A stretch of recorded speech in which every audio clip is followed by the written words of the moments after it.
Pernah kepikiran gak sih kalau dengar kata data, itu rasanya rumit banget.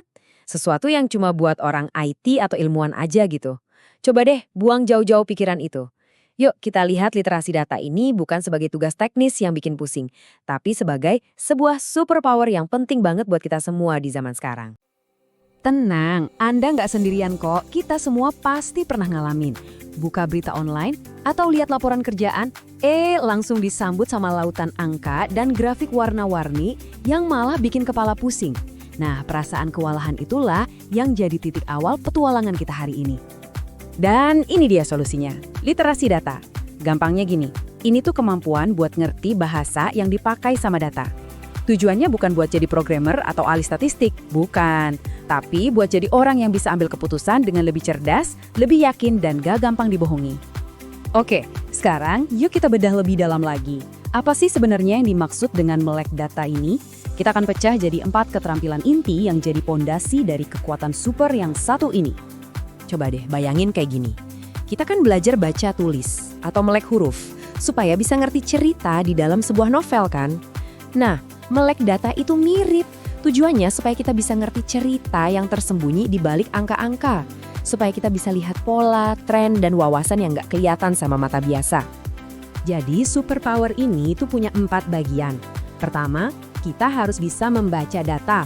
Ngerti dulu nih apa yang ada di depan mata kita. Kedua, kita perlu tahu cara bekerja dengan data. Gimana cara ngumpulin dan ngaturnya biar nggak berantakan. Ketiga, baru kita menganalisis. Nah, disinilah kita mulai berburu harta karun atau insight-nya. Dan yang terakhir, berkomunikasi. Gimana caranya kita ceritain temuan kita ke orang lain biar mereka juga paham. Oke, cukup teorinya. Sekarang kita lihat buktinya langsung.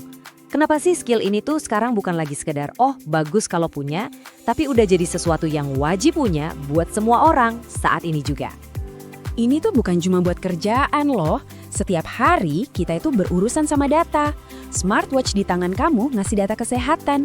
Laporan bank bulanan cerita soal kebiasaan belanja kamu.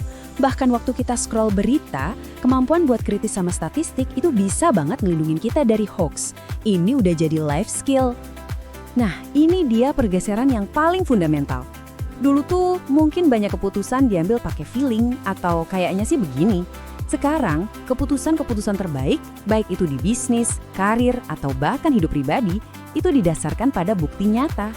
Pergeserannya jelas banget, dari intuisi jadi informasi. Ini metafora yang kuat banget. Coba deh bayangin, kamu mau nyetir di kota yang nggak kamu kenal. Masa iya nggak pakai peta atau GPS? Bisa-bisa nyasar, buang-buang waktu dan bensin kan? Nah, data itu persis kayak GPS buat karir kita. Dia bisa nunjukin kita lagi ada di mana rute tercepat buat sampai ke tujuan, dan bahkan ngasih peringatan kalau di depan ada macet atau masalah. Dan ini nih tuh berlaku di semua profesi. Contohnya, seorang manajer HR bisa pakai data survei buat bikin karyawan lebih betah kerja. Seorang marketer pakai data performa iklan biar budgetnya nggak kebuang sia-sia. Bahkan seorang guru pun bisa pakai data nilai ujian buat ngebantu muridnya kesulitan.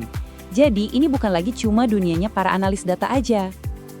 Oke, sekarang Anda udah tahu apa itu literasi data dan kenapa ini penting banget. Nah, sekarang bagian yang paling seru. Gimana caranya? Yuk kita pelajari sebuah kerangka kerja yang simple yang bisa langsung Anda pakai. Ada 3 langkah gampang. Pertama, baca. Artinya, lihat dulu fakta dasarnya. Ini grafik tentang apa sih? Apa yang diukur? Kedua, pahami. Di sini, kita mulai cari polanya. Angkanya naik atau turun, mana yang paling tinggi, mana yang paling rendah. Dan yang ketiga, ini yang paling penting, interpretasi. Disinilah kita mulai bertanya, kenapa ya bisa begini? Dan terus abis ini harus ngapain? Tapi, sebelum kita lanjut, ada satu aturan emas yang wajib banget diingat. Hanya karena 2 hal kelihatannya berhubungan, bukan berarti yang satu menyebabkan yang lain. Ini adalah jebakan paling umum dalam membaca data. Biar gampang, kita pakai contoh klasik ini. Data nunjukin kalau penjualan es krim lagi naik-naiknya, angka kasus orang tenggelam juga ikut naik. Grafiknya sama-sama menanjak. Jawabannya ya tentu aja enggak dong. Nah, ini contoh sempurna dari korelasi bukan sebab akibat. Ada faktor ketiga yang nggak kelihatan yang jadi penyebab keduanya, yaitu cuaca panas. Waktu cuaca panas, ya jelas lebih banyak orang beli es krim dan lebih banyak orang yang pergi berenang yang sayangnya juga meningkatkan resiko tenggelam. Jadi, selalu coba cari faktor ketiga itu. Baik, teori cukup. Yuk kita langsung praktikkan kerangka 3 langkah tadi pakai contoh yang nyata. Anggap aja ini misi pertama Anda dalam menggunakan kekuatan super ini. Bayangin, Anda disodorin data survei kayak gini. Langkah pertama, kita baca dulu faktanya. Oke, setengah dari pelanggan, 50% beli produk kita karena direkomendasiin teman.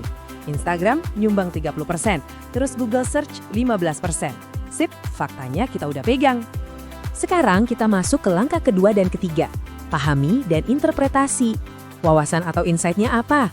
Ternyata kekuatan terbesar kita itu bukan iklan berbayar, tapi pelanggan kita yang setia itu. Terus habis ini harus ngapain? Nah, rekomendasinya jadi jelas. Kita perlu bikin program yang bisa mendorong lebih banyak rekomendasi, misalnya program referral. Lihat kan, dari data yang kelihatan simpel, kita bisa bikin keputusan bisnis yang strategis. Nah, sekarang Anda udah lihat sendiri kan betapa kuatnya skill ini? Pertanyaannya, gimana cara mulainya? Tenang aja, nggak perlu langsung jadi ahli dalam semalam kok. Mulai aja dari hal-hal kecil di sekitar kita. Coba deh analisis pengeluaran bulanan kamu sendiri di spreadsheet. Kalau lihat berita yang ada statistiknya, coba jadi lebih kritis, tanya, ini datanya dari mana? Siapa yang disurvei? Banyak banget loh alat dan data gratisan di internet yang bisa kita pakai buat latihan. Kuncinya cuma satu, coba terus, latihan terus. Dan inilah tujuan akhirnya. Dengan mengasah literasi data, Anda itu bertransformasi. Anda bukan lagi sekedar orang yang pasif nerima informasi mentah-mentah.